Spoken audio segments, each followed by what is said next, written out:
tá? Então, eu vou começar. Bom,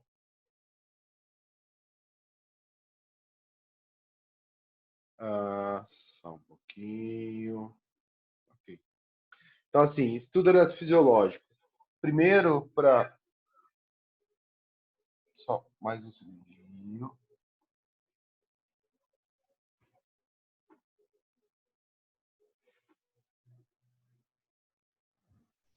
E aí, Albertão? Olá. Beleza, entrou? A gente estava só esperando o Alberto, como eu disse antes. Então, assim, o estudo eletrofisiológico, primeira coisa é a indicação do estudo eletrofisiológico. Que a gente vê muitas vezes, tem alguns médicos cardiologistas, principalmente não arritmologistas, não eletrofisiologistas, que pedem alguns estudos sem uma clara identificação, tipo um Mob-Zoom à noite, um bloqueio de ramo esquerdo sem outros sintomas. Então, tem que ter bastante critério, porque a gente tem algumas informações que a gente vai ter pelo estudo eletrofisiológico, a gente tem que ter uma, como todo teste diagnóstico, a gente vai ter uma pergunta e vai ter uma resposta.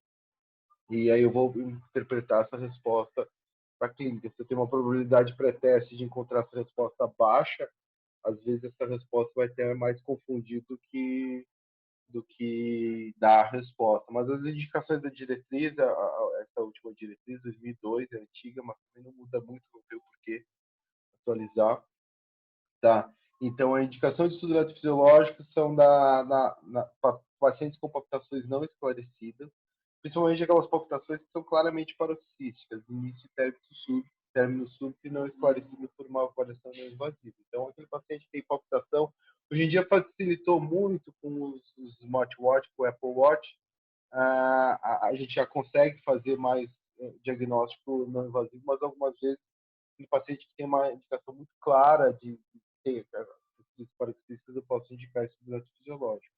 E no caso da síncope de etiologia não esclarecida, ali na opção 2, associada à palpitação, mas também no caso da síncope não associada à palpitação, que é o item abaixo aqui. Vocês estão vendo o mouse, né? Aqui os casos que têm síncope inexplicada, depois de investigar, de uma investigação não invasiva, o paciente tem indicação de estudo fisiológico, mas principalmente aquele paciente que tem cardiopatia estrutural. A síncope, mesmo muito sugestivo de vaso vagal para um paciente sem cardiopatia, que é RET3, aí vai ajudar muito pouco, tá? Aqui ele dá como grau B1, nível de evidência 3, mas realmente esse é um paciente que ajuda pouco na identificação de síncope. Nas doenças elétricas exclusivas, no Brugada tem um papel, tá? Existe algum papel, tanto quando a indutibilidade de TV, mas também a medida dos períodos refratários, tá? E esse aqui é uma indicação interessante. Aqueles pacientes que a gente vê, o pessoal que faz enfermaria do SUS no fora, aí fora, a gente vê a paciente parada, não recuperada, não documentada, eu posso indicar o estudo fisiológico para esse paciente. Algumas vezes a gente consegue, então, induzir uma taquicardia ventricular, principalmente essa resposta mais específica. Então, eu posso indicar para esses pacientes. E alguns pacientes, depois no final, eu vou mostrar um caso, com pacientes com taquicardia de QRS largo, que eu não consigo fazer o diagnóstico diferencial entre taquicardia supraventricular e taquicardia ventricular, o estudo eletrofisiológico também pode ter um papel ajudando a esclarecer e identificar esses pacientes. Quais são eu acho importante esses conceitos básicos, que no caso nem é tanto estudo eletrofisiológico, mas conceitos básicos de eletrofisiologia, tá? Que são importantes a gente conhecer, principalmente o pessoal que está começando. A gente são conceitos, são termos que a gente usa bastante, que é importante conhecer. Então, o que é o período refratário efetivo? O período refratário efetivo vai ser medido pelo e vou falar para vocês, tem medida de intervalo de entrada e intervalo de saída. Então, o intervalo de entrada, que é a espícula. Tá? Então, ele vai ser o S1, S2 mais longo, que perde a captura ou dispolarização do tecido que a gente está estimulando. Sempre a gente vai testar o período refratário utilizando o limiar de 2 vezes a limiar do tecido. Tá? Então, ele vai ser o S1, S2 mais longo. É diferente do limiar, que é o último que perde. É o primeiro que deixou de capturar, é o período refratário efetivo.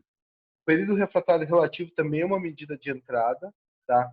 E ele vai ser o S1, S2 mais longo, mas vai ser aquele S1, S2 mais longo que vai ter já um prolongamento da condução. Isso significa que já algumas fibras do tecido capturando, que é a entrada e a saída, já vai ter alguma fibra que está com o período refratário efetivo. Então, eu já tenho um retardo, eu já tenho uma lentificação na condução, tá?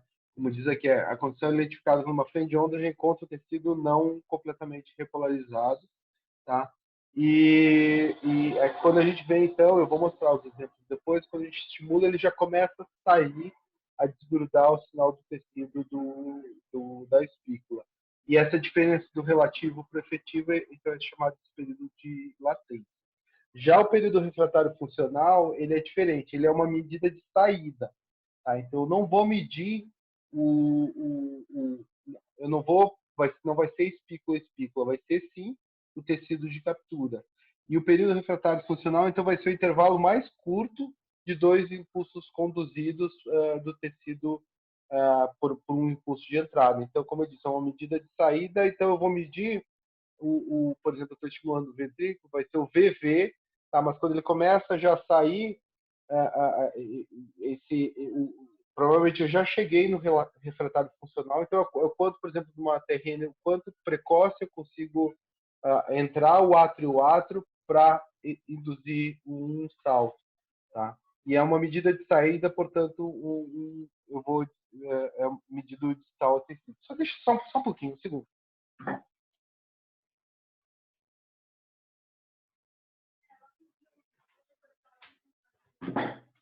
A TV está ligada aqui em casa, não sei se vocês estavam ouvindo o ruído da televisão. Então, aqui, essa aqui é uma estimulação, tá? Com ciclo básico, sempre ciclo básico S1, tá? E aqui um S2 no extra estímulo. Então, eu vou ter o ciclo básico de 600 milissegundos, entrando o extra estímulo S2 de 340 milissegundos. Isso eu vou ter um V1, V2 de 350 milissegundos. Já tem até aqui um pouquinho de retardo. Vocês podem ver que aqui já tem um pouquinho de retardo da espícula eletrograma. Aqui está saturado, mas a gente vê aqui no proximal já tem um pouquinho de retardo, tá? Da espícula eletrograma. Então, eu vou ter o S1, S2 de 600, um S1, S1 de 600, S1, S2 de 340 e o V1, V2 de 350. Lembrando, isso é um ponto importante, que vai interferir em todos os períodos refratários. O ciclo básico de estimulação, porque o período refratário ele depende do ciclo básico anterior, e também a energia de estimulação, porque eu vou capturar uma massa maior de tecido, por isso que eu sempre uso aquela 2 vezes limiar de estimulação. Aqui, então, já de 340 eu reduzi para 330 milissegundos, mantendo o ciclo básico de 600, eu vou ter uma resposta V1, V2 de 360 milissegundos. Você pode ver que ele já desgrudou um pouquinho mais aqui do ventrículo. E à medida que eu decremento mais, agora um S1, S1 de 600, S1, S2 de 320, eu vou ter uma perda de captura ventricular nesse tecido. Então, quem que vai se candidatar para dizer as respostas? Então, aqui é a colinha do lado, aqui eu tenho as medidas, tá? Quem que vai falar qual que é o período refratário efetivo, relativo e funcional? Rodrigo, deixa eu ver a cara de todo mundo aí. Libera o microfone e fala. Qual que é o período refratário efetivo? Se quiser, eu volto o traçado. Você pode voltar o traçado para ver? Uhum. Quarto do acolo. Quarto da resposta. Beleza, então 340 ele vai. O próximo 330 vai ainda. E 320 perde. Então o período refratário efetivo é 330. O relativo é quando ele aumenta, né? Acho que era o anterior 340, já estava aumentando, né? Eu não vi. Deixa eu ver. Acho que esse aí já aumenta um pouquinho, né? Imagino que seja aí o relativo. E o funcional é o V1, V2 antes de perder. Acho que é 360, não é isso? Tá bom. Acho que é Então, isso. assim, tá. Então, voltando. Isso aqui são as medidas, tá? O que é o período refratário efetivo? Então, o período refratário efetivo é o mais longo que perde, não é o último que conduziu. Então, o período Ah, tá. refratário efetivo, o diferente que você falou, é 320, que foi o primeiro que perdeu. Pode ver aqui, ó, 340 desceu, 330 desceu, 320 não desceu. Então, o período refratário efetivo, e está escrito aqui, para mim tem a foto de todo mundo, então esse dois mais longo que perde a captura, então o período refratário efetivo é 320. Já o período refratário relativo é 340, aí tu falou certo, que ele já começou a desgrudar com 340. Então, eu já tenho alguma fibra que já está entre a entrada e a saída, entre o local de catéter e o tecido. Então, o período refratário relativo é 340.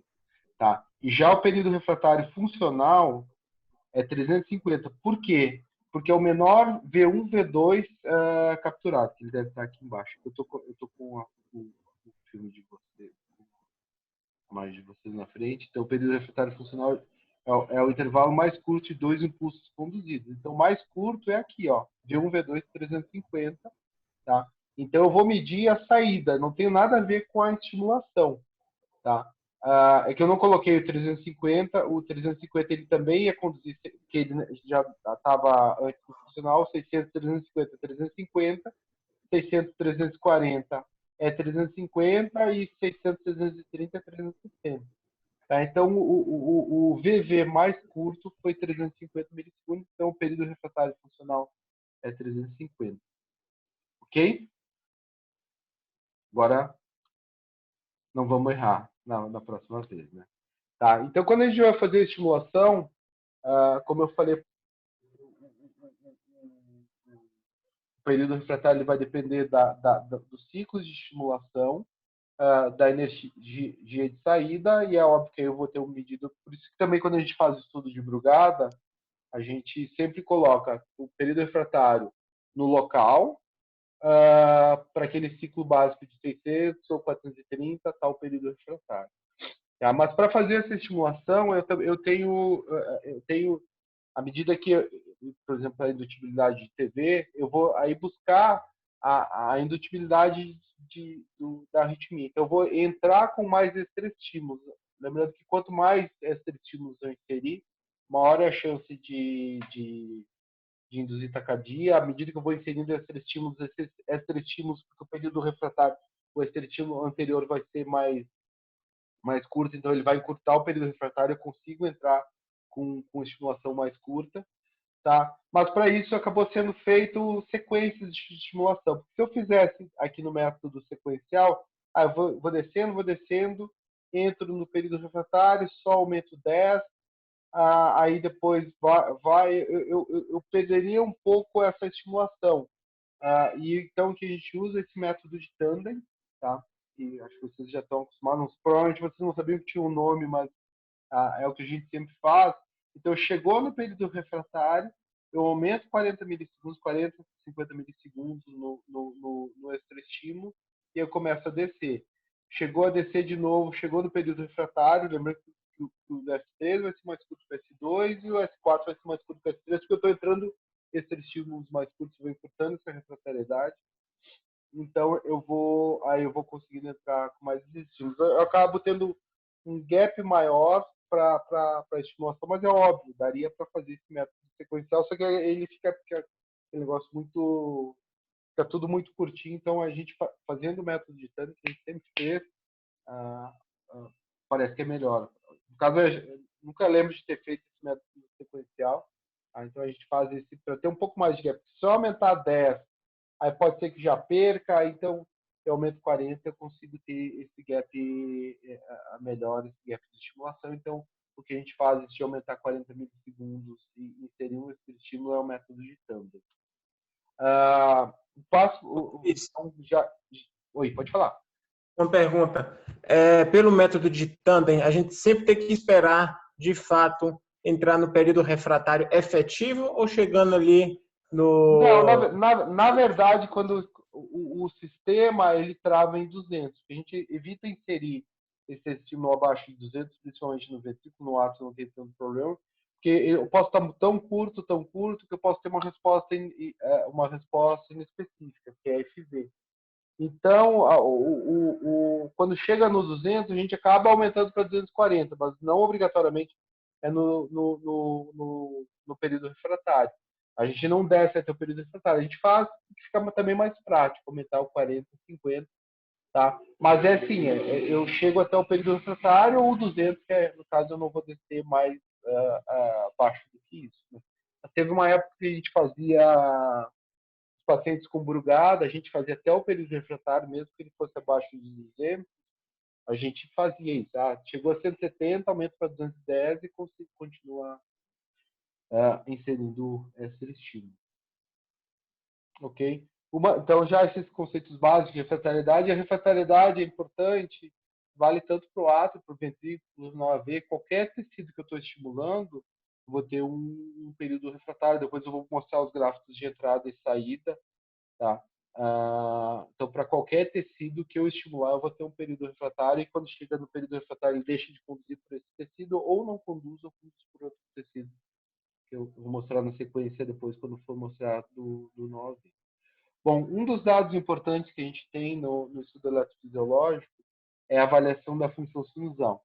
Eu posso medir a função sinusal de duas maneiras. A primeira, que é a mais comum que a gente faz, principalmente em quase todos os estudos eletrofisiológicos, é o tempo de recuperação do nosso sinusal. Lembrando que o ideal de fazer todos esses métodos, essas medidas de função sinusal, é estimular o mais próximo do nosso sinusal. Então, eu não vou fazer com catéter lá no seio coronário, o ideal é fazer o catéter alto ou na peito, ou no alto direito, ou na região posterior, ali próximo do nosso sinusal, a sempre buscar estimulação mais próxima do nosso sinusal. Então, o tempo de recuperação do nosso sinusal é aquela estimulação contínua, tá? Os ciclos podem variar de 30 segundos a 2 minutos, atualmente a gente faz de 30 a 1 minuto, tá? Sempre com um ciclo um pouco mais curto que o nosso sinusal, e o que eu sempre está escrito no Josephson, cada um faz diferente, o doutor Maurício faz de um jeito, eu faço de outro, o pessoal também faz de outro, mas no Josephson ele fala, a primeira estimulação abaixo de 20 milissegundos da frequência, 20 segundos abaixo da frequência sinusal, e aí vai descendo a cada 200. Então, o paciente está com 980 de ciclo, começa 960, baixo para 760, 560, 360, até deixar de conduzir o átrio, a captura atrial de 1 para 1. Tá? E o tempo de recuperação é o tempo de estimulação mais longo desde o último batimento estimulado até a primeira disposição sinusal espontânea. Às vezes a gente vê um ritmo juncional, eu não posso medir a recuperação, a função sinusal num escape juncional. Tá? Então, sempre tem que ter cuidado até o próximo valor, até o próximo batimento sinusal. E o tempo de recuperação do nosso sinusal ele pode ser corrigido pelo ciclo básico, que é, então eu diminuo o valor medido pelo ciclo básico que estava próximo à estimulação. E os valores normais são bem amplos, mas normais são tempos de recuperação do nosso sinusal abaixo de 1.500 milissegundos, e principalmente corrigir 350 a 500. Acho que esse valor de 500 é um valor razoável. E o tempo de recuperação total, o que é? Depois eu vou mostrar para vocês que existe a pausa primária e pode ter as pausas secundárias. Tá? Então, é o tempo que eu volto até o PP, ou AA, ficar exatamente como antes da estimulação. E o normal é sempre menos que 5 a 6 segundos, ou 4 a 6 batimentos. E à medida, então, eu vou fazer essa estimulação a 1, eu paro, que no caso aqui é S1, né? Eu paro a estimulação e aí eu vejo esse A1, e esse aqui é o tempo de recuperação do nosso sinusal. Então, aqui um exemplo, eu estou fazendo uma estimulação por 900 milissegundos, eu paro a estimulação, eu vou medir, chequei isso aqui, é sinusal, próximo batimento é sinusal, aqui é P positivo L1, eu vou ter 1464 milissegundos. Podem ver que ele leva um tempo até acomodar e voltar para o 1044, que era o sinusal básico. Esse aqui, então, o tempo de recuperação total. Aqui eu baixei para 700 milissegundos, lembra que eu falei que vai reduzindo de 200 a 200. Eu tenho uma recuperação do nosso sinusal de 1404, batimento sinusal. Ele leva um tempinho ainda para acomodar. Outra medida já é uma medida bem menos frequente. Oi. Só interrompendo, quando você corrige para o ciclo básico, aí você usa o pré-estimulação. Pré-estimulação, pré-estimulação. Tá? Porque o pós, se eu medir o ciclo básico que é 1090, não é, porque eu tenho esse e eu posso, né? Inclusive, ter as pausas secundárias, depois eu vou mostrar que pode acontecer essas pausas secundárias. Eu vou medir o primeiro, o tempo de recuperação é o primeiro, mas eu ainda posso ter essas pausas secundárias pós-estimulação que mostra assim, uma disfunção sinusal. Uma outra medida de função sinusal é o tempo de condução sinoatrial. O tempo de condução sinoatrial é um pouco mais difícil de fazer e a implementação na prática clínica é mais ainda difícil. Tá? O principal papel são naqueles casos de pacientes, principalmente aqueles pacientes que têm fibrose no átrio direito, que eu vou ver então o retardo, né? É o tempo que o estímulo demora para sair, tá? do nosso sinusal, ele vai então demonstrar uma condução sinoatrial anormal. Eu posso medir por dois métodos, os métodos Strauss e o método de Narula, e o tempo de condução sinoatrial normal de 45 a 120 milissegundos. Então, eu vou falar do método de Strauss, que é o mais utilizado, é pouco utilizado, mas é o mais utilizado. Quando eu entro, e depois a gente até pode programar, eu tenho aula de encarregamento e reset também, se eu entro um estímulo, tá? Eu tenho aqui um a um sinusal, então essa aqui é o batimento espontâneo, sinusal, nessa frequência. Se eu entro em um estímulo que não é tão precoce, tá? Ele é só um pouco precoce, ele vai entrar na zona de colisão. Então, o estímulo já pode estar saindo de lado dentro do nosso sinusal e ele vai colidir. Então, esse estímulo aqui é o que a gente chama de zona de colisão. Qual é a característica? Ele vai dar uma pausa, ele não vai resetar a taquicardia, então ele vai dar, e o conceito de reset é a indução de uma pausa não compensatória. Então, essa pausa após esse estímulo vai ser uma pausa compensatória. Então, o A3 seria o mesmo timing do estímulo, então eu não penetrei no nosso sinusal. Existe a zona 2, que é a zona de reset, que é um estímulo um pouquinho mais precoce. Tá? O que esse estímulo vai fazer? Ele vai chegar lá no nosso sinusal, ele vai resetar o nosso sinusal. Então, a característica dessa pausa, que é uma pausa não compensatória, que é o conceito de reset mesmo. Depois, como eu falei, se a gente quiser, a gente pode programar uma aula de reset em encadeamento. Então, quando eu tenho uma pausa não compensatória, significa que eu entrei no circuito ou no foco automático e eu resetei esse foco automático.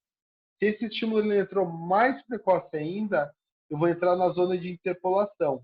Então, ele entrou lá, ele chegou tão precoce, mas não chegou a mudar, como a interpolação da extracício. Ele acabou não entrando e não entrou ele não suprimiu esse batimento seguinte. Então, ele ficaria que A1, A3, A4, funcionaria normal sem pausa. E eu posso ter também um estímulo mais precoce. Ainda é difícil de entrar tão precoce esses estímulos, mas eu posso cair numa zona de reentrada. O que é a zona de reentrada? Ele entrou tão precoce que ele chegou e acabou puxando o próximo estímulo. Então, ele vai antecipar esse estímulo aqui, tá? Então, esse A2 vai antecipar esse A3, então aqui é a zona de reentrada. Então, tá meio óbvio, entendeu? O Felipe está aí. Qual dessas zonas que é o ideal de fazer o tempo de condução sinoatrial, Felipe? Fala aí, coragem, chuta. Vou falar, professor, porque o meu microfone do fone está quebrado. Você repete a pergunta, por favor? Qual qual o timing que é o ideal de conduzir de medir a condição sinoatrial? É Tá. fácil. Deixa eu Bom, pensar. é o de reset. O que eu falei aqui é aquele que tu entrou, tá? E aí tu conseguiu antecipar, tu resetou o nó sinusal. Então, para eu medir a condição sinoatrial, eu tenho que interferir nesse nó sinusal. Então, eu só posso medir a condição sinoatrial se eu tenho reset. Então, eu entrei e eu antecipei o próximo batimento.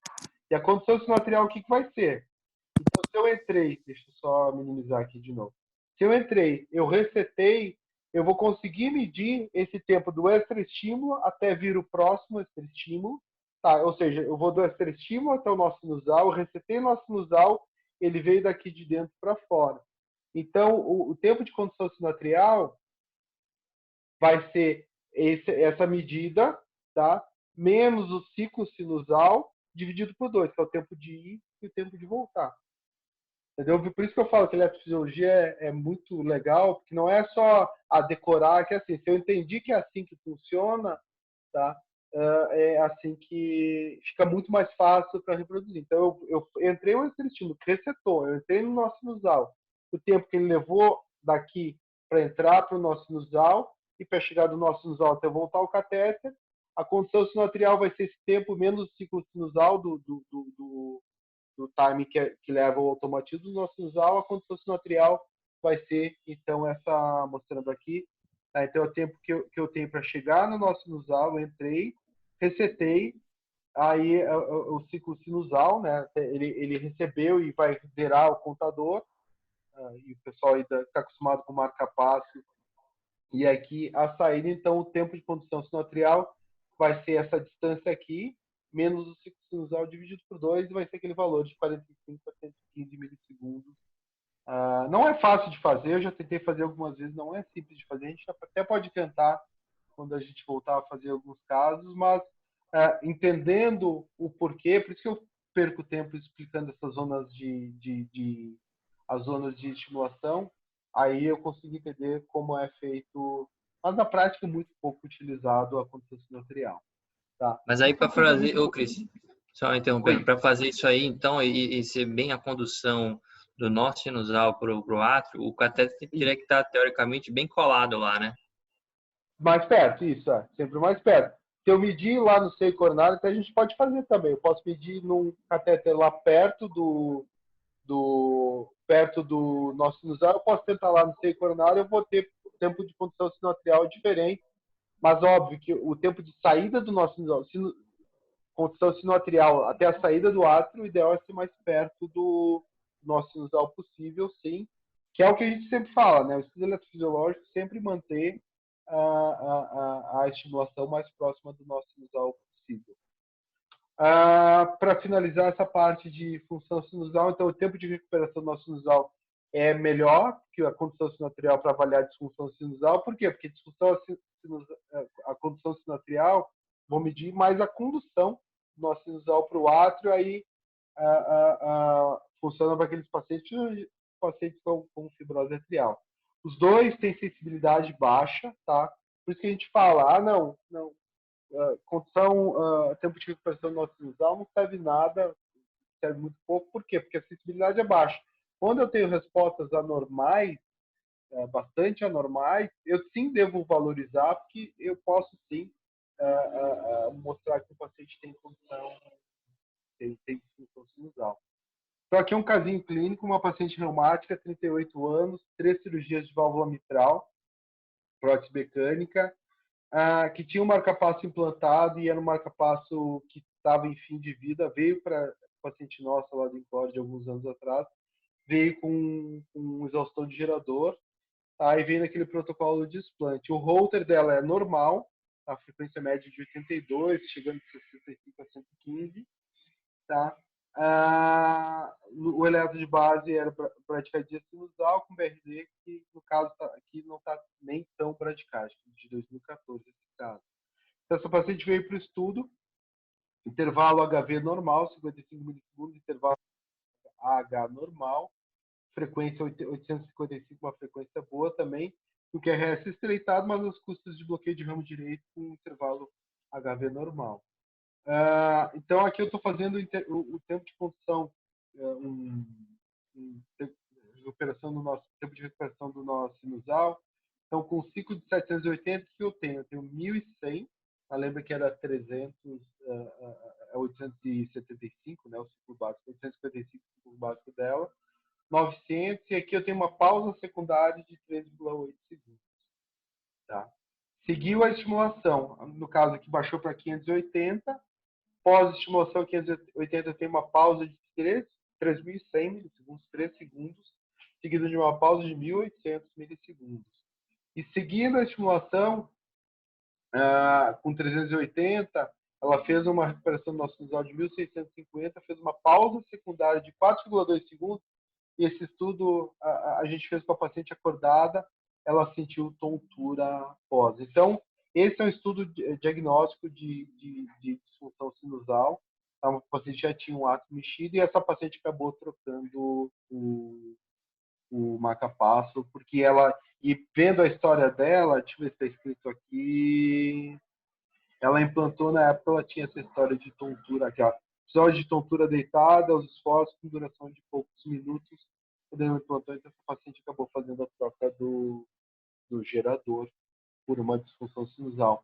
Às vezes a gente vê no pós-ablação de FA, quando a gente cardioverte, o paciente demora um tempão para assumir. Isso é pela sobreestimulação do nó sinusal, pela FA, ele acaba levando a uma disfunção sinusal. O Venkeba da paciente era normal. Venkeba da paciente era normal. Quem que escreveu aqui? Peraí. É o Fábio está causando aí, ó. O que ele No falou chat. do juncional? Não está juncional, né? Não, aqui está juncional, é verdade. Aqui é juncional. Aqui foi sinusal, aqui foi juncional. É verdade. Bem observado. Ele prestou atenção. Aqui é sinusal, tá? Aqui é sinusal. E aqui vem o juncional mesmo. Para mim não aparece a janela do chat. Ó, tá certo. Fábio. Tá. Mas o primeiro batimento, esse aqui já não é sinusal, mas aqui é sinusal. Bem observado. Aqui é sinusal. Tá bem, é uma P meio achatada. Tá. E juncional. Aqui sim, claramente juncional. Na verdade, se eu for medir, eu nem posso chamar de recuperação do nosso sinusal. Aqui o Venkeba normal, tá? E o Venkeba nodal. Depois eu vou falar sobre o 9V, que na verdade é agora. Eu vou falar sobre o 9V. Então, um outro papel de estudo eletrológico, eu acho que é um dos papéis mais importantes, é avaliar a condição do 9V do sistema de risco por Kind. Tá. Então, isso aqui vocês já sabem, né? No primeiro grau, a condição prolongada, segundo grau, tipo 1, ele vai tendo um aumento gradual. O mais comum é ser no 9V, esse retardo, raramente é intra-RIS ou infra-RIS. E o tipo 2, sim, aí é doença de risco por Kind, e o terceiro grau é ausência de condução. Então, aqui, esses aqui são os slides do... Vocês não conhecem, a maior parte não conheceu o Dr. Sousa. O Dr. Sousa era muito caprichoso nos slides, e esse aqui eu peguei, tem os 2 slides da sequência, são slides dele. Vocês podem ver, então, os eletrogramas são super bonitos. Então, a gente vê aqui, então, eu tenho o eletrograma atrial, que para quem é das empresas, todo mundo está já acostumado, mas Alexandre, eu acho, que é menos experiente em traçado de unidade fisiológica, que ele tem o eletrograma atrial, que fica debaixo da onda P. Eu tenho o eletrograma do RIS, a característica do eletrograma do RIS, ele tem spike, no máximo 3, 4 deflexões, habitualmente tem 3 deflexões, e que tem o eletrograma ventricular, vocês podem ver que aqui eu tenho mais deflexões, aqui eu tenho mais deflexões, está debaixo do QRS, então aqui o eletrograma do RIS, ele geralmente é um eletrograma de condição bem pouco componente, ele não tem muitos componentes, e a gente vê então aqui na posição do RIS. Então aqui, como eu disse, esses são os sinais do traçado do Dr. Sousa. Eu estou estimulando o átrio com um ciclo de 560, 530, na verdade isso aqui é espontâneo, tá? Eu vou ter intervalo AH de 190 milissegundos, tá? E esse átrio aqui, ele, embora até seja um pouco mais longo, na verdade não, esse átrio é 530, ele encurtou 530, aí ele chegou no período refratário 9 e não desceu, então esse aqui eu tenho um bloqueio suprarrígido. Já aqui, nessa estimulação espontânea de 740, o paciente já pode ver que já tinha um intervalo HV prolongado. Esse intervalo HV prolongado, então eu tenho um átrio, eu tenho RIS e não tenho ventrículo. Eu tenho um átrio, tenho RIS e não tenho ventrículo. Então, esse paciente aqui tem um distúrbio de condição do sistema de risco por 15 de infrarrisco bastante importante. Então, eu tenho uma condição 2:1 do átrio do ventrículo com bloqueio infrarrisco. Por quê? Porque eu vejo o sinal do RIS. Então, ele chegou no RIS e não desceu. Isso é um déficit do sistema de risco por 15. Eu posso ter também distúrbio de condução intra-RIS, que também é um marcador de doença do sistema de condução, que a gente chama de split do RIS, ou então o tempo de um RIS proximal para um RIS mais distal, ele tem um retardo. Então pode ver que aqui tem um splitzinho, mas esse split, esse aqui é far field desse eletrograma proximal. Então eu tenho um retardo de condução intra-RIS, tá? No caso aqui o intervalo HH de 20 milissegundos. Então era uma paciente que, embora ela tivesse QRS estreito, ela tinha um distúrbio intra-RIS importante, então eu tinha esse intervalo HH de 20 milissegundos, que também reflete doença do sistema de condução. Quem que vai falar agora? Quem é o próximo? Quem é o próximo? Andrezinho, tá aí? André? Tô, tá escutando? Fala aí, mineiro. O que está acontecendo aqui? Então, eu tenho uma estimulação de S1, 700 milissegundos, eu tenho esse traçado aqui. Fala aí. Então, a gente tem um traçado de átrio direito, um de RIS proximal, de RIS distal. No de RIS distal eu consigo ver átrio, RIS, ventrículo. Aqui na sequência eu só vejo o átrio e estímulo.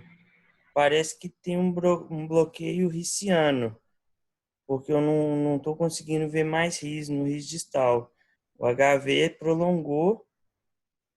Aqui tem HV e um átrio retrógrado. Não, Então, não. assim, na verdade, aqui, ó, é uma estimulação contínua, S1 de 760 milissegundos, tá? Eu estou estimulando. Quando a gente vai fazer um wake, um ponto importante é ver se eu estou capturando o átrio. Então, eu estou estimulando eu tenho esse pico e tenho captura local. Então, eu estou capturando o átrio. Então, eu estou estimulando o átrio S1 760, eu tenho captura atrial, tenho captura atrial, tenho captura atrial, tenho captura atrial. O que eu vejo aqui? Eu tenho um átrio, eu tenho RIS, eu tenho um ventrículo, eu tenho intervalo AH prolongado. Eu não lembro se eu coloquei a medida do intervalo HV aqui nesse traçado, mas pode ver que já é um paciente que também tem um distúrbio de condução, um bloqueio de ramo direito meio estranho. No próximo estímulo eu tenho o átrio, eu vou ter aquele mesmo AH, tá? Pode ver que eu tenho o mesmo AH. A diferença é que eu tenho um H aqui, tá? E esse RIS não desceu para o ventrículo. Então aquele é um exemplo que eu mostrei antes, bloqueio infrarris. Então, o ciclo de 760 também mostra que é uma doença do sistema de condução importante. Com 760 de ciclo, eu tenho átrio, tenho RIS, e esse RIS não capturou o ventrículo, então eu tenho bloqueio infrarris, tá? Pode ser até intra, tá? Mas no caso, ele está depois de chegar no RIS. E aí o próximo, eu venho de novo, eu tenho átrio, eu tenho RIS, tenho ventrículo, então bloqueio 2:1, infra-RIS, que é o exemplo que eu mostrei ali para vocês. Tá. Eu posso utilizar a função, o estudo eletrofisiológico para avaliar a função sinusal. Se eu tenho se eu encontro essa intervalo HV de cento e tanto, pena que eu não coloquei essa medida aqui, mas eu acho que não é tão longo esse HV. Pode ser que o HV é bem mais estreito do que RS. Mas eu posso já, de uma maneira espontânea, encontrar esses retardos no intervalo HV, seja espontâneo, sem estimular o átrio, ou com uma frequência baixa de estimulação atrial, já posso ter. Então, posso ter espontâneo. Entretanto, isso tem uma sensibilidade baixa. Eu posso encontrar, só que eu posso não encontrar essas alterações e o paciente ainda ter doença do sistema de condução, ter um bloqueio infrarrígido.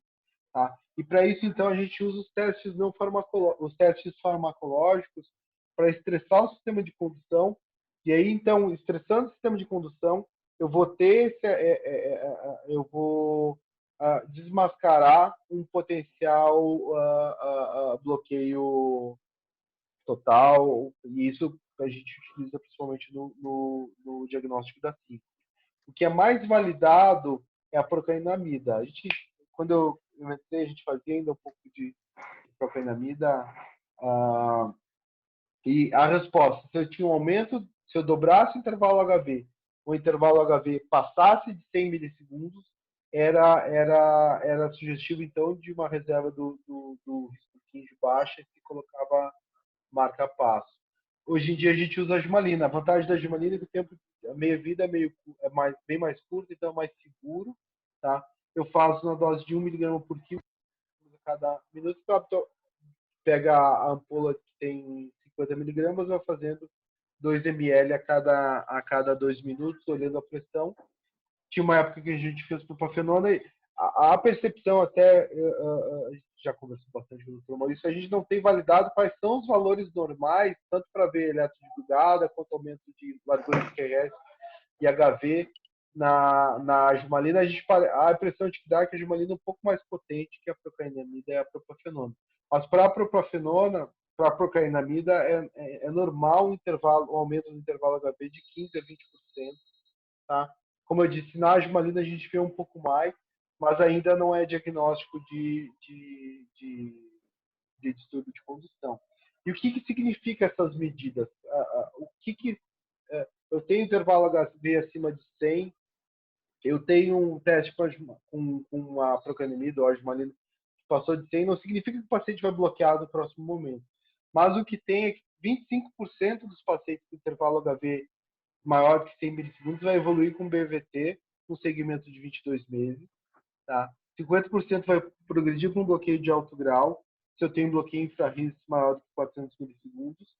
Tá? Então, nesses pacientes, como a chance de acontecer, embora a gente falar, não, tem que colocar marca-passo, coisas, você vai ver que 25% só. Esse também é um dado que eu peguei do Josephson. Um quarto dos pacientes com HV acima de 100 vai progredir para bloqueio. Então, ele não precisa sair com o provisório da sala.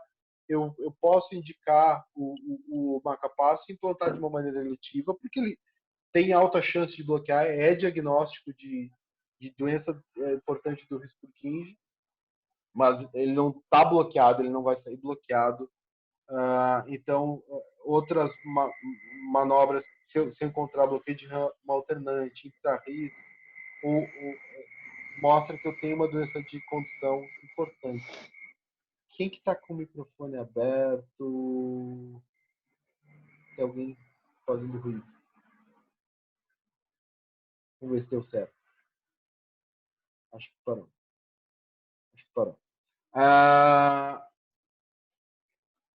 E outro ponto importante é que se eu tenho um bloqueio infrarrígido com ciclos de estimulação abaixo de 350 milissegundos, ou um estímulo bem precoce, isso pode ser fisiológico, aí eu não vou implantar marca-passo. A gente vê algumas vezes na TRN ter também bloqueio infrarrígido. Então, se a estimulação está muito rápida, no caso abaixo de 350 milissegundos, isso pode ser fisiológico do sistema de risco Purkinje, então aí já não é diagnóstico. Mas acima de 350 ou 400, aqui que ele mostra esse dado, eu mostro uma doença de sistema de condução importante, eu vou colocar marca-passo desse paciente. Aqui, então, um exemplo que eu tenho pré-Gimalina, o intervalo HV de 60 milissegundos, pode ver que o QRS é estreitinho desse paciente, tá? 118, discretamente alterado, talvez algum distúrbio de condução pelo ramo direito, um atrasozinho final aqui no V6. Quando eu faço a Gimalina, esse intervalo HV, acho que era um Chagas com 5, se eu não me engano. O intervalo HV passou para 110 milissegundos, eu tenho quase, então, ele dobrou esse intervalo HV e o QRS, ele completou o ramo direito, vocês podem ver aqui o BRD, e até tem um pouquinho de potencial tardio aqui também, não sei se é fácil. Então, mostrando que a reserva do sistema de condução, à medida que eu bloqueio os canais de sódio dele, é ruim, então o paciente com alta chance de bloqueio. Não é corona, é só pigarro. Alta chance, Aí alta chance aí de é 1 bloqueio. miligrama por quilo, né? É 1 miligrama por quilo. Tá? Então, esse é um paciente que a gente implanta a marca-passo. Lembrando que eu falei, o que é validado é para a propenamida, mas a gente acaba levando esses dados da propenamida para a admalina. Claramente, o paciente mudou muito o intervalo HV, mas, como eu falei, a admalina, a percepção é ser um pouco mais potente que as outras drogas. Um efeito bem interessante, que um dos lugares mais comuns, mais comumente que a gente vê, é o fenômeno de gap nessa região do NOAV. Por quê? O que é o fenômeno de gap? O fenômeno de gap é quando eu tenho uma... Na verdade, todos os fenômenos de condução supernova, o que é o normal? Se eu vou entrando com esses estímulos mais precoces, eu vou piorando a condução mais distal. Por exemplo, num NOAV, ele vai decrementando o NOAV, então ele vai aumentando esse intervalo H, isso é a condução normal, que quanto mais precoce eu tenho uma piora na condução. Entretanto, em algumas situações, e o mecanismo de condução supernormal mais fácil de ver é o fenômeno de gap, eu vou entrando com esse estímulo mais precoce, vocês podem ver aqui, eu tenho um S1 de 700, eu um S2 de 380 milissegundos e eu tenho um bloqueio infrarris, pode ver A2, H2, então ele desce para o RIS, só que não conduziu abaixo do RIS. Se eu decremento mais essa condução, então de 380 para 360 milissegundos, o que acontece? Então aqui eu bloqueio no RIS. Eu tenho um retardo, porque o NOAV ele vai decrementar. Se eu tenho retardo nessa condução do NOAV, isso vai fazer que então que eu recupere a condução, tá? Que é o fenômeno de gap. Então esse retardo proximal vai fazer com que ele chegue um pouco mais tarde nessa região aqui. Quando eu chegar aqui no RIS, ele vai chegar um pouco mais tarde, embora esse estímulo seja mais precoce, ele vai chegar um pouco mais tarde e vai dar tempo da refraternidade do vesículo recuperar e aí eu conduzo. Então, esse é o fenômeno de gap. A gente vê muito isso quando a gente vai fazer estimulação com esse estímulo atrial. Eu tenho um BRD induzido pelo extraestímulo.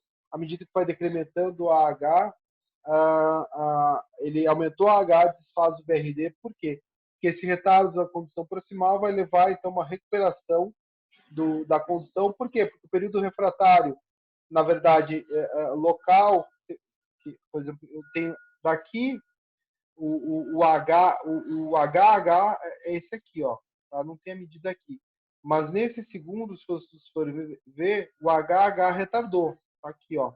Então, esse demora para chegar na região por um retardo mais proximal, vai permitir que saia do período refratário e aí vai permitir a condução. Então, aqui eu tenho esse retardo no AH vai permitir que tenha um aumento no HH e recupere a refratariedade do sistema de risco por QIG. Ele conduzir esse é um dos mecanismos de condução supernormal, no caso do fenômeno de gap, que é o fenômeno mais comum observado. Como eu falei para você... Oi. Dúvida ali. Mas, clinicamente, condução, em termos de conduta, a gente vai poder conduzir esse paciente como um paciente com bloqueio infrarriciano, se ele, com 360 ali, ele voltou a conduzir pelo gap fenômeno, né? O que vocês acham? O que tu acha, Breno? Na verdade, aqui é extra-estímulo, tá? Eu estou fazendo o extra-estímulo com 380 e teria que medir o HH aqui nesse traçado. Esse é um traçado do Josephson também, tá? Então tem que medir, talvez esse HH já seja até um pouco mais do que 380. Lembra que eu falei aqui, bloqueios infrarris, uma estimulação ou extra-estímulo abaixo de 350 milissegundos é fisiológico. Então aqui tem o 380, pode acontecer, e aqui acima de 400 que é patológico. Ele fica nessa zona de limbo, tá? E até por ser extra-estímulo, paciente que quer estreito, eu não mudaria, não indicaria nada, mostrando que aparentemente esse risco desse paciente é estável, tá? Mas claramente tem sim o período refratário do risco KING que a gente vai medir, deve estar muito próximo desse, está entre esse HH aqui e esse HH aqui. Não sei se provavelmente deve ser essa medida desse HH aqui, o período refratário do risco KING abaixo desse 9, tá? Mas, então, por ser precoce, eu não consideraria como patológico, até porque o paciente tem o QRS estreito. Agora está lá com 600, não conduziu, e aí tem um gap e o próximo, com um aumento do H, chegou a 650, voltou a conduzir, mostra que o período refratário do risco por KING é acima de 600, é uma doença do sistema de condução. Mas no caso aqui, não obrigatoriamente. Em algumas situações, eu acho que é bem interessante, também nessa fase de aprendizado, é bem interessante fazer esses gráficos aqui. O que é esse gráfico? É o gráfico de entrada e de saída. Então, eu vou plotar no gráfico, eu vou ter para cada A1, A2, que então é o estímulo, eu vou ter uma saída, tá? Que é o A2, H2. E a maneira mais fácil de ver é quando chega no 9. Então, para um extra-estímulo de 500 milissegundos, eu vou ter um H de próximo de 100 milissegundos. 450, ele vai decrementando. Aqui ele vem decrementando, que é o decremento fisiológico. Quando eu cheguei de 320 milissegundos, o que eu tenho? Eu tenho um AH que vai aumentar de 150 para 250 milissegundos. O que é isso aqui? Um decremento do intervalo AH maior do que 50 milissegundos, com decremento de estimulação de 10 milissegundos, então é um salto. Então, isso aqui é uma maneira clara de ver, mas eu posso utilizar para outros tecidos também. Então, eu tenho aqui o salto, tá? Eu passei a conduzir via rápida, passou a conduzir via lenta, tá? Então, aqui, ó, o AH, aqui o AH, ele passou a conduzir pela via lenta, tá? Então, no caso aqui, eu consigo, de uma maneira gráfica, mostrar o salto, e no caso aqui é um salto. A gente está acostumado a ver assim, tá? Até eu deixei desalinhado aqui para ficar bem o time igual. Então, tem um S1, S2 um S1, S1 de 600, eu vou ter um S1, S2 de 420 milissegundos, eu vou ter esse intervalo H de 140 milissegundos. Quando eu baixo de 420 para 410, eu vou ter um salto na condução, então eu vou ter um aumento do intervalo H, então eu passei a conduzir da via rápida para a via lenta. E por que a gente passou a conduzir da via rápida para a via lenta? Porque eu cheguei no período refratário da via rápida, então lembra que as vias de condução mais rápidas ele tem períodos refratários mais longos, então eu cheguei no período refratário da via rápida, eu deixei de conduzir pela via rápida. Se o paciente não tivesse a via lenta, ele teria um átrio sem chegar no RIS, então estava bloqueado o 9 com esse estímulo. Mas como eu tenho a via lenta, eu cheguei aqui no átrio, ele vai chegar aqui no RIS com um intervalo H mais longo. Por quê? Porque a velocidade de condução é mais longa, porque o período refratário da via lenta é mais curto que o período refratário da via rápida. E também, isso é, quando a gente faz a ablação, eu eliminei a via lenta, o que eu tenho? Eu tenho um átrio, ele não vai descer mais. Então, eu cheguei no intervalo do período refratário da via rápida, então ele deixou de conduzir. Essa é uma das respostas bem comuns que a gente vê na taquicardia correntada nodal comum. Outro papel do estudo eletrofisiológico, então, é nos pacientes com cardiopatia estrutural. Isso a gente vê também, é bem comum. Tá? Eu vou avaliar o potencial risco desse paciente ter uma taquicardia ventricular sustentada, que é um mecanismo de síncope comum no paciente com cardiopatia, é um marcador de alto risco de morte súbita. Então, aqui eu insiro extra-estímulos, eu vou induzir uma TV monomórfica. No caso aqui, é até uma ablação de TV, você pode ver que está no seio coronário, mas a gente pode fazer isso. Eu não quis perder muito tempo nisso, porque também é muito comum, e à medida que eu insiro esses estímulos, eu aumento a chance de indução, e tem uma curva bem clássica no Josephson, que é que eu vou aumentando o estresse. Quanto mais esses estímulos eu tenho, maior vai ser a sensibilidade, mais eu perco a especificidade. Por isso que a gente acaba utilizando 4. No Brugada até a gente nem considera o S4, que são os 3 esses estímulos, no Brugada a gente considera esses 3. Por quê? Porque à medida que eu vou inserindo, eu tenho mais chance de induzir, então aumenta a sensibilidade, mas eu perco muito especificidade. E principalmente perco especificidade por quê?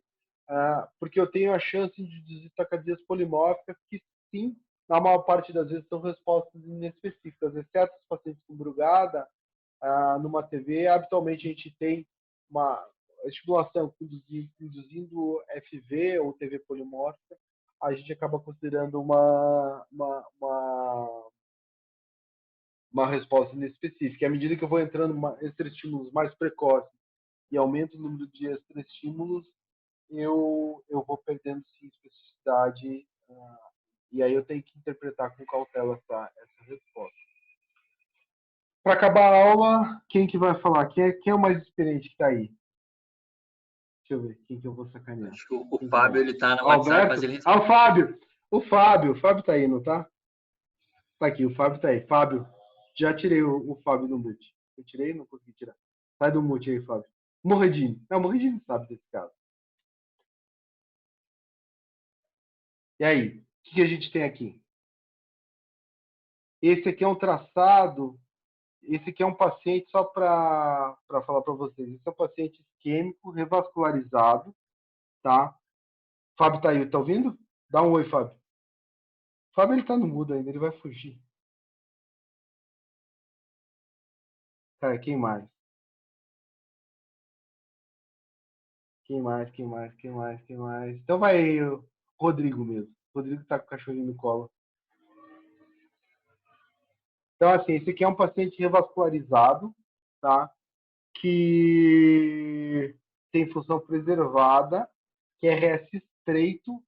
Foi fazer um teste de esforço, esse teste de esforço veio essa resposta, esse traçado. E aí eles chamaram o paciente privado, eles chamaram a gente para decidir o que tinha nesse caso e discutir. Então, esse aqui é o traçado que a gente teve nesse paciente. E aí? Bloqueio de Alberto. esquerdo. Alberto. O eixo superior, D1 AVL ali. AVL positivo, então indo em região da parede lateral, né? Talvez de septo, então. E apical. O quê? O que é? E de V1 a V6 negativo, né? Aham. Então, o que é? Você vê isso aí? Acho que sim. Tá irregular, parece um bloqueio de ramo esquerdo com fibrilação atrial. Pode ser. Não, também. acho que tem Mas tem umas ondas peso aí, né? Tem uma P ali. Tem uma P que é positiva e Parece que parede tem uns inferior. batimentos de captura aí, não tem não? Eu acho que isso é uma taquicardia. Tem uma P positiva em parede inferior ali, tá vendo? D2, que tem uma RP linha. Poderia ser até uma taquicardia se usar com uma aberrância maluca aí, só que a aberrância que não tá batendo, né? Então, sei lá. Difícil. Talvez seja uma. Tem mais uma história desse paciente que eu esqueci de falar. Esse é um paciente, quando chamaram para ver, esse é um paciente que falou que 20 anos atrás, tá, ele foi fazer um teste de esforço no INCOR. Quando ele fez o teste de esforço no INCOR, chamaram na hora o Dr. Sousa, e que o Dr. Sousa, na hora, fez o estudo eletrofisiológico e falou que estava tudo bem. O Fábio só está escrevendo ali, o microfone dele deve estar quebrado. Ele disse que é isquêmico. Taquicardia sinusal com extracista ali. Só que tem um QRS bem louco, né, velho? Que estranho. Será que isso aí é um... Será que é um... Não sei. Então, tinha essa história. Na verdade, vendo o traçado, tá, do teste, eu não trouxe o traçado inteiro do teste, tá? Ele faz essa alteração de uma maneira súbita, mas ele vai acelerando. Mas a gente levou esse paciente para o estudo eletrofisiológico. O que a gente encontrou no estudo aqui? Calma aí, calma aí. Pera aí, vamos ver. Tá. Aí a sequência ventricular é diferente, né? Tá primeiro no, Ó, tá seio subindo de coronário carreira. e ris, tá? Aqui, ó. Átrio, ris, ventrículo. Átrio, ris, ventrículo, QRS estreito. Átrio, ris, ventrículo, QRS estreito. O seio coronário tá aqui, tá? Esse aqui é um seio coronário. Esse paciente, a gente colocou seio coronário, tá? Átrio, ris, ventrículo, só que já com aquele QRS mais largo, o que a gente observa? Que o eletrograma ventricular do seio coronário vem aqui para trás, tá? Seguiu átrio, ris, ventrículo fragmentado, seio para trás. Então é o que o Rodrigo falou. Ataque sinusal, que no caso aqui a gente está estimulando com bloqueio de ramo esquerdo meio maluco, que na verdade era o bloqueio de ramo esquerdo que ele tinha 20 anos atrás, quando ele fez esse estudo, era a mesma resposta.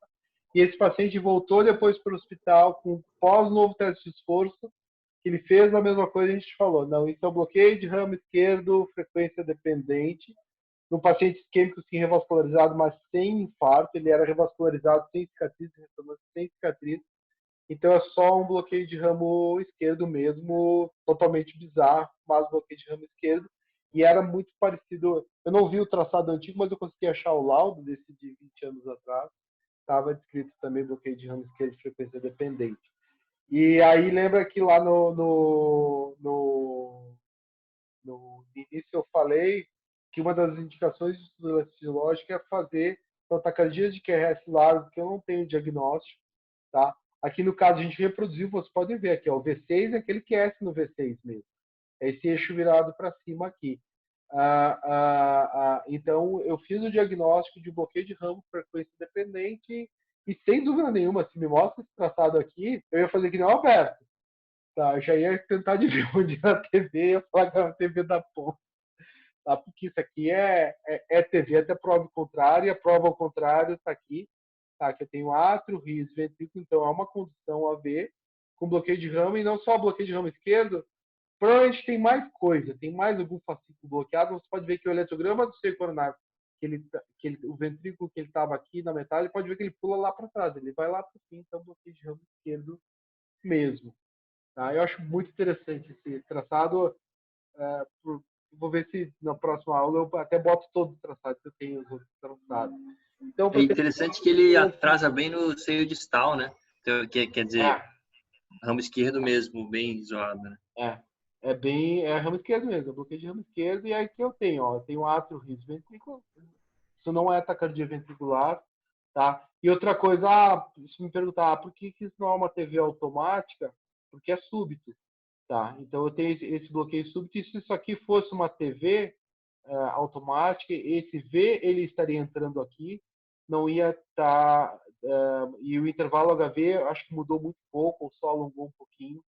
Então, esse intervalo HV mudou muito pouco. Então, mostrou que era uma aberrância de condução pelo bloqueio, no caso, bloqueio, uma taquicardia com aberrância, e lá, no caso, é uma taquicardia sinusal. Se a gente for ver, e quando a gente olhou, vendo o traçado do teste, se dá para ver que acelerando ou da P, quando a gente fez, eu já achei que fosse taquicardia sinusal. Você pode ver, aqui talvez até tenha tido uma extraciletrial, então, pode ver que não mudou a condição.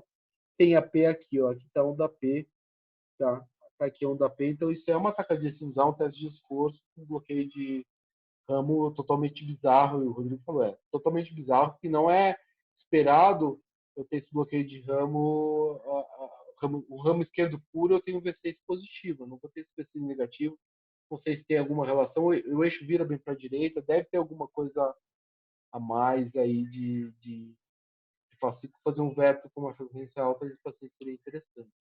Então, para concluir a aula, o estudo eletrofisiológico ele é importante, principalmente no paciente com diagnóstico de síncope com cardiopatia, que é RS largo ou cicatriz miocárdica, tá? Mas também tem um papel nos pacientes com palpitação. Eu posso ver, a gente consegue, pelo estudo, eu não trouxe aqui, eu posso descartar via acessória, ter certeza que não tem via acessória. Eu tenho até a fisiologia dupla via, mas não induzi TRN, então eu consigo, no paciente com palpitação, documentar.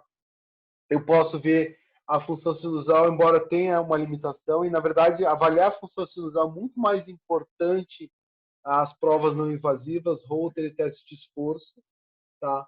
Mas eu também posso, principalmente quando é positivo, como eu falei, a sensibilidade é baixa. Então, o exame negativo não muda nada para a função sinusal, mas o exame positivo, se eu tenho aquelas pausas prolongadas, eu lembro de uma paciente que a gente fez, que estimulava e fazia 6 segundos de pausa após, e a paciente tinha 5, é óbvio. A paciente faz uma rajadinha de TA, vai ter essas pausas, então é um paciente que tem sim um déficit, uma disfunção sinusal importante.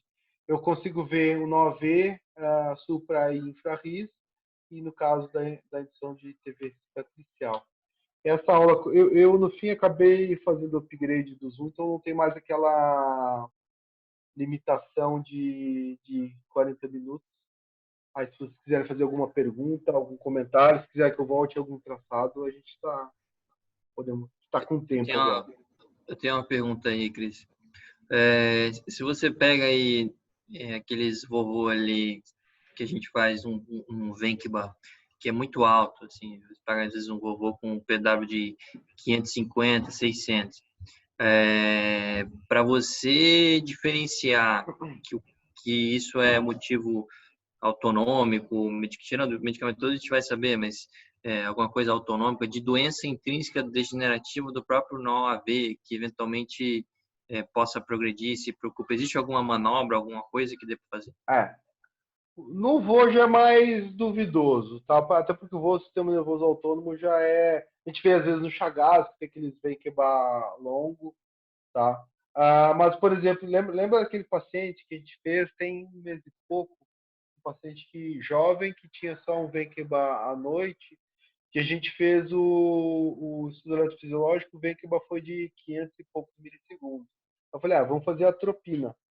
Tá? E a atropina, o Venkba caiu para 300 e tanto. Então, se realmente eu acho que é fisiológica, funcional, fazer o teste, ou o pré, fazer a atropina eliminar o parasimpático, acelerar o simpático, vai me ajudar assim a decidir. Embora assim, o Venkba alto isoladamente, o Venkba nodal, habitualmente a gente não induz marcapasso. Agora sim, se eu tenho Venkba infrarris, eu devo... É importante. Algumas vezes o que a gente vê, e aí é uma limitação do estudo, a gente vai fazer um Chagas com baita do bloqueio de ramo esquerdo, ou um paciente tem o baita do bloqueio de ramo esquerdo, não Chagas, tem comum bloqueio de ramo esquerdo no Chagas, e eu tenho um Venkba nodal muito alto, 550 já chego no Venkba. Qual a informação que eu tenho? Se eu tenho esse Venkba nodal muito alto, eu não consegui, com a estimulação contínua, avaliar o risco por Kinge. Por quê? Porque eu só vou entrar naquele período refratário funcional, eu só vou entrar no risco por Kinge com 550 milissegundos, porque ele acaba bloqueando antes. Então, se eu realmente tenho dúvida, intervalo HV ficou normal, uma das coisas que eu posso fazer é fazer a atropina ou isoprel para facilitar a condução do NOAV, para fazer sim o estímulo chegar no risco por Kinge. Mas na prática a gente não faz, é melhor fazer a jumalina, por exemplo, para ver o intervalo HV. Mas se eu tenho um Venkba nodal muito alto, eu posso não avaliar o período refratário, eu posso não avaliar de uma maneira adequada o risco por Kinge com a estimulação contínua. Por isso que a gente não avalia só o Venkba, só a estimulação contínua, porque eu posso ter problema no risco por Kinge e ter o proximal que, por exemplo, no Chagas que a gente vê muito alto, vem que o paciente tem um 9 meio ruim. Mas assim, então, via de regra, um PW não faz alto... nada, mas mas eu posso fazer droga para isoproterenol, isoprel ou atropina para ver que sempre baixa, né? Não tem como não baixar. A menos isso, se o paciente tem uma reserva ruim, tá? E aí ele vai bloquear 2 para 1 ou então vai bloquear infrarrisco. Mas realmente uma coisa que a gente faz muito pouco é droga para acelerar o NOAV, porque habitualmente a gente não considera tanto o Venkba para decidir um implante de marcapasso, mas sim intervalo HV.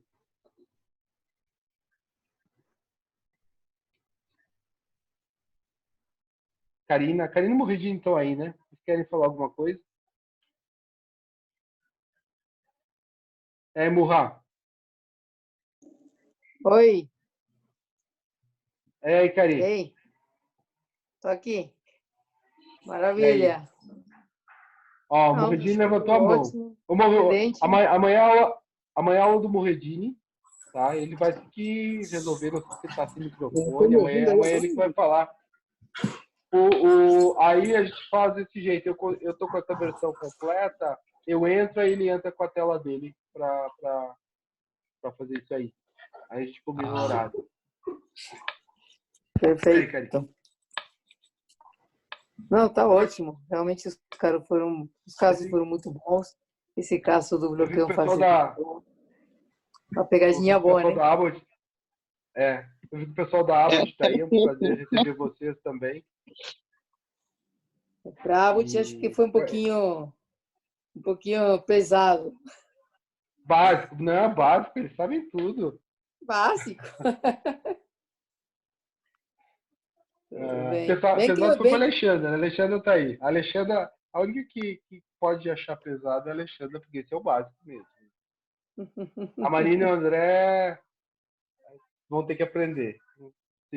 Eu também vou fazer isso. Como eu fiz da outra aula, agora eu gravei desde o início, eu mando no grupo do WhatsApp os slides, o PDF e a aula para rever. Tá? Só eu não queria que distribuísse para as outras pessoas, vazar muito isso aí, principalmente a aula, que é uma coisa nossa, né? Mas pode olhar à vontade, sim. Oh, dá para me ouvir? Tô ouvindo.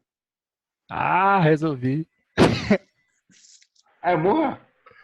Não, Não, eu, Fábio. Fábio, É o o Fábio. sotaque carioca aí, ó. o Fábio Botei até a mão no bolso aqui agora.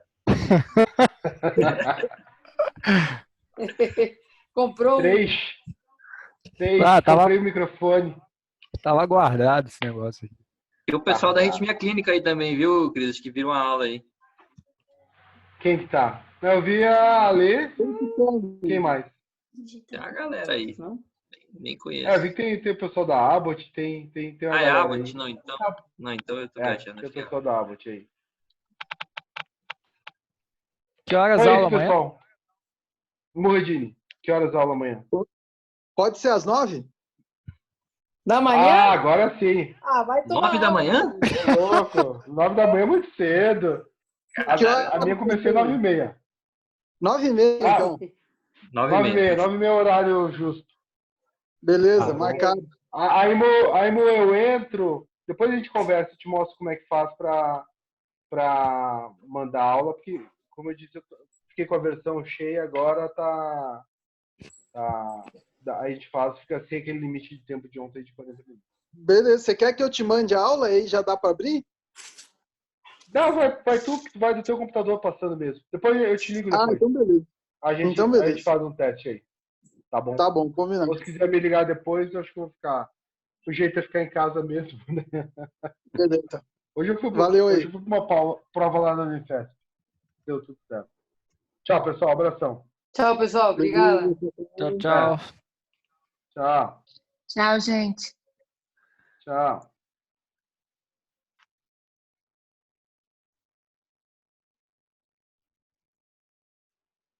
Vou mostrar esse negócio aqui. Aqui, saiu da reunião. Quit.